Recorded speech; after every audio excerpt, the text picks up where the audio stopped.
मित्रों नमस्कार। आज हम आप लोगों के सामने एक बहुत महत्वपूर्ण चीज पर चर्चा करने वाले हैं। बहुत ही इम्पोर्टेंट चीज पर बात करने वाले हैं।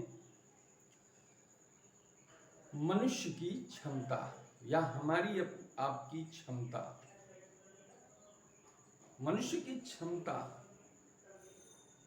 कैसे जाने, कैसे अपने आप को पहचाने, हम क्या हैं। हमारे शास्त्रों में कहा गया है कि जो व्यक्ति अपनी क्षमता को नहीं जानता, जो व्यक्ति अपनी क्षमता को न तो जानता है और न ही अपनी क्षमता को जानने का प्रयास करता है, वो जड़ है। और वो व्यक्ति जो अपनी क्षमताओं को जानता है और उन क्षमताओं को 100% उपयोग में लाता है, वही चेतन है। और जो चेतन है वही सुखी है और जो जड़ है वही दुखी है। हमें अपनी क्षमता को जानने की आवश्यकता है। हम अपनी क्षमता का भरपूर प्रयोग करते हुए इस दुनिया में जो चाहें सो प्राप्त कर सकते हैं। कोई भी कार्य दुर्लभ नहीं है और कोई भी वस्तु इस संसार में अलभ्य नहीं है, अप्राप्य नहीं है। गोस्वामी तुलसीदास जी ने कहा है, सकल पदार्थ है जग माही, कर्महीन नर पावत नाही। इस संसार में हर प्रकार की सुविधाएं, हर प्रकार के सुख व्याप्त हैं। हमें प्राप्त करने की आवश्यकता है, हमें पुरुषार्थ करने की आवश्यकता है। हमें जड़ नहीं बनना है, हमें चेतन बनना है।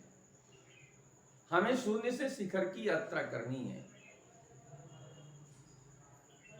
अपनी क्षमता को पहचानना है और इसके लिए आपको आत्मचिंतन करना पड़ेगा।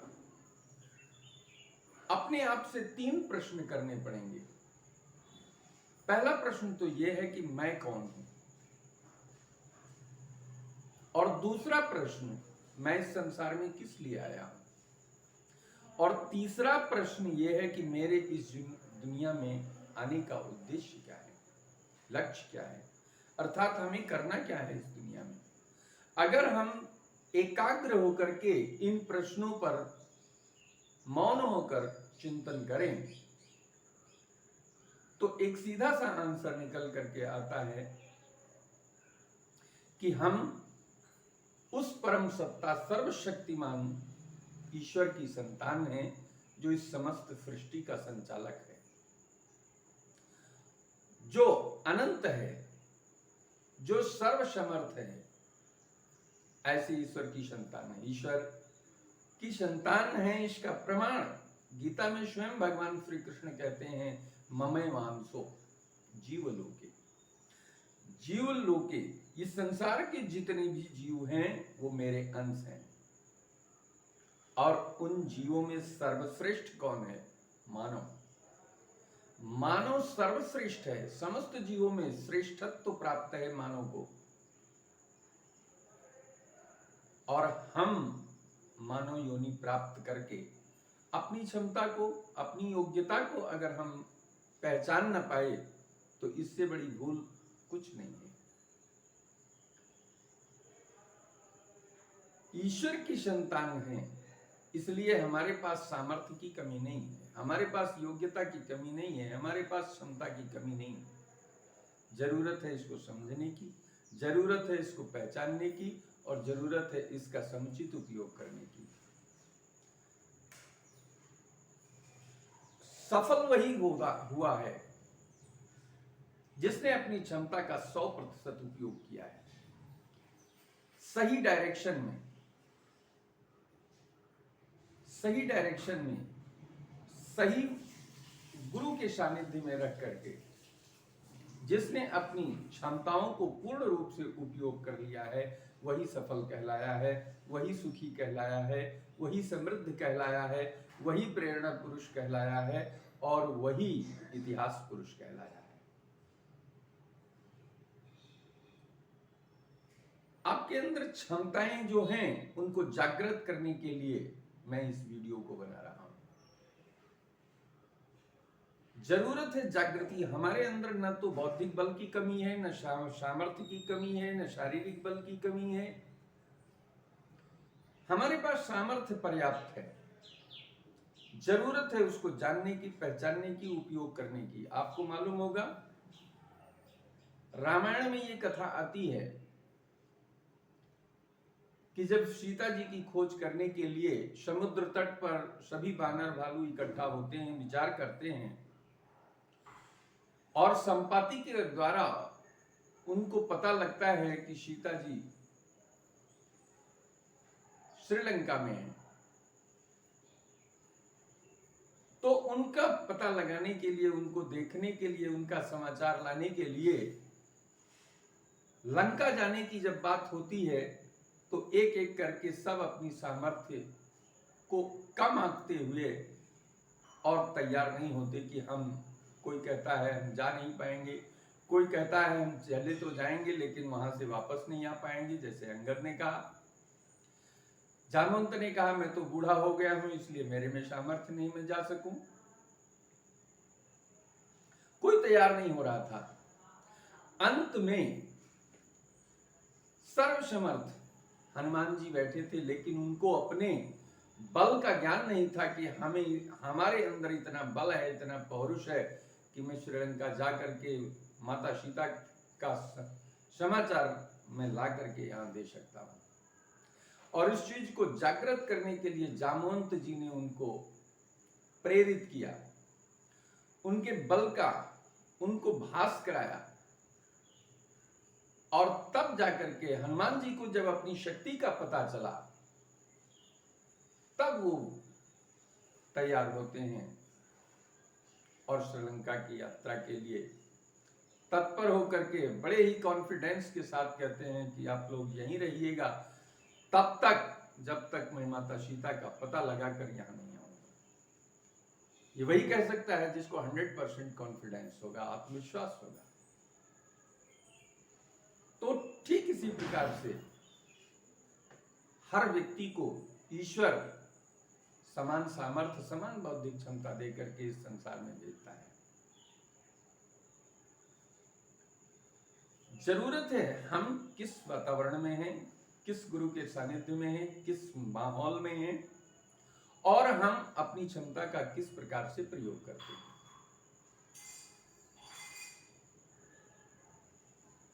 दूसरा चीज, हम इस संसार में किस लिए आए हैं? हम एक विशेष लक्ष्य लेकर के आए हैं, विशेष उद्देश्य के लिए इस संसार में आए हैं। कुछ करना है, कुछ विशेष करना है।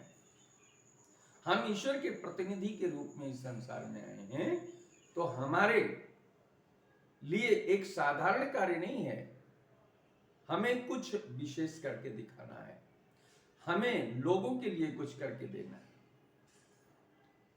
तीसरा प्रश्न है उद्देश्य क्या है हमारा इस दुनिया में आने का। इस दुनिया में आने का उद्देश्य सिर्फ ये नहीं है कि हम अपनी रोटी कपड़ा मकान तक सीमित रह जाएं, अपने जीवन को इतने भर में सीमित कर लें। हमें अपने जीवन में कुछ बड़ा करना है, दूसरों के लिए करना है। ईश्वर का आदेश है कि मेरा जो संदेश है, जो मेरा कार्य है, उसको तुम्हें दे रहा हूं। मानव रूपी प्रतिनिधि तुम इस संसार में जा रहे हो हमारे, और हमारे कार्य को तुम्हें पूरा करना है। अर्थात हमें लोगों के लिए काम करना है, हमें लोगों की सेवा करनी है, हमें लोगों के उन्नयन के लिए कार्य करना है। ऐसे लोगों जो अंधकार में पड़े हैं, जो आलस्य में पड़े हैं, जो अकर्मण्य होकर इस दुनिया में जी रहे हैं, उनके लिए नई दिशा देना है। सबसे पहले हमको स्वयं स्वस्थ समृद्ध होकर के और आगे एक सफल व्यक्ति के रूप में अपने आप को संसार में प्रदर्शित करते हुए लोगों को सफलता की राह दिखानी है, लोगों को प्रेरित करना है, लोगों को नई दिशा, सही दिशा प्रदान करना है, ताकि उनके जीवन की दिशा और दशा बदल सके। लोगों के जीवन में आशा की एक नई किरण पैदा हो सके, जिनके जीवन में अंधकार छाया हुआ है, जिनके जीवन में गरीबी छाई हुई है, ऐसे लोगों के जीवन को प्रकाशमान बनाना है, उनको अंधकार युग से प्रकाश युग में ले आना है। यही ईश्वर का आदेश है, यही हमारा परम लक्ष्य है। और अगर हम इससे वंचित रह गए तो हमारे जीवन का उद्देश्य निष्फल हो जाएगा। ईश्वर ने सबको समान अवसर दिया है, किसी के साथ कोई भेदभाव नहीं है। हर व्यक्ति को ईश्वर ने 2 हाथ दिया है, 2 पैर दिया है, 2 आंखें दिया है, सोचने की बौद्धिक क्षमता दिया है, विवेक दिया है। आवश्यकता है हम इसका उपयोग कैसे करते हैं। हमें क्या अपनी क्षमता का भान है, क्या हमें अपनी योग्यता का भान है, अनुभव है? अगर नहीं है तो उसको जानने का प्रयास करिए। यदि एक कृत्रिम पैरों पर चलने वाली, कृत्रिम पैरों वाली अरुणिमा सिन्हा विश्व की सबसे ऊंची चोटी पर जा सकती है, तो हम क्यों नहीं? हम बड़े काम क्यों नहीं कर सकते? एक चाय बेचने वाला साधारण सा आदमी देश का प्रधानमंत्री बन सकता है, विश्व के सबसे बड़े लोकतंत्र देश का प्रधानमंत्री बन सकता है। कैसे? उन्होंने अपनी क्षमता को जाना, पहचाना और उसको विकसित करने का पूरा प्रयास किया, और जिसका परिणाम आज देश की सेवा कर रहा है। क्या उनके पास 3 पैर हैं? क्या उनके पास 4 हाथ हैं? क्या उनके पास 10 सिर है? नहीं, एक ही सिर उनके पास भी है, 2 हाथ उनके पास भी हैं, 24 घंटे उनके पास भी हैं, 25 घंटे नहीं है उनके पास, 28 घंटे नहीं है। लेकिन नहीं, एक उद्देश्य है, एक बड़ा उद्देश्य है, एक बड़ी सोच है, जिसके कारण आज 4 घंटे 5 घंटे से ज्यादा जिसको नींद नहीं आती, जो सोता नहीं है। क्यों? क्योंकि कुछ बड़ा करना है, विश्व में कुछ करने के लिए आए हैं। आप भी कर सकते हैं, आप भी कर सकते हैं, आप भी कर सकते हैं। आप में भी वो क्षमता है, आप में भी वो योग्यता है, आप में भी वो सामर्थ्य है, लेकिन आवश्यकता है जागने की। हम सोए हुए हैं और सोते होने के कारण हम अपने आप को पहचान नहीं पा रहे हैं। इसलिए स्वामी विवेकानंद का वो वाक्य याद करिए, उत्तिष्ठ जागृत प्राप्य वरान्यवद। उठो, जागो और अपने लक्ष्य की ओर तब तक चलते रहो जब तक आपको लक्ष्य प्राप्त नहीं हो जाता। रुकना नहीं है। लक्ष्य को वही पाया है जिसने ठान लिया है, जिसने जान लिया है। हारा वही है जिसने अपने को हारा मान लिया है। हारना नहीं है, जीतना है, आगे बढ़ना है, लक्ष्य को प्राप्त करना है। तब तक नहीं रुकना है जब तक लक्ष्य नहीं मिल जाता है। और एक लक्ष्य पूरा होने के बाद दूसरा लक्ष्य बनाना है, बैठना नहीं है। इसलिए सभी लोगों से आग्रह है, आप लोग अपने आप को पहचानिए। आपके अंदर बहुत क्षमताएं हैं, आपके अंदर बहुत योग्यताएं हैं, आप बहुत कुछ कर सकते हैं।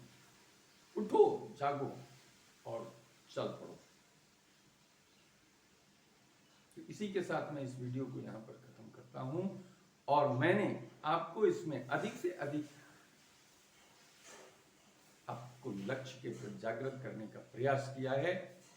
उम्मीद है आपको ये वीडियो अच्छा लगा होगा, और ये वीडियो जिस प्रकार से हमने आपको अधिक से अधिक देने का प्रयास किया है, आपसे उम्मीद है आप इसको अधिक से अधिक शेयर करेंगे और लाइक तो करना ही है। जो लोग नए हैं वो इस चैनल को सब्सक्राइब कर लें, ताकि आपके जीवन में कुछ नया करने का, कुछ नई दिशा देने के लिए ऐसे अनेक अच्छे अच्छे वीडियोज हम आपके लिए लाकर आपके जीवन में कुछ क्रांति पैदा कर सकें, ऐसा मेरा उद्देश्य है। Okay, thank you very much.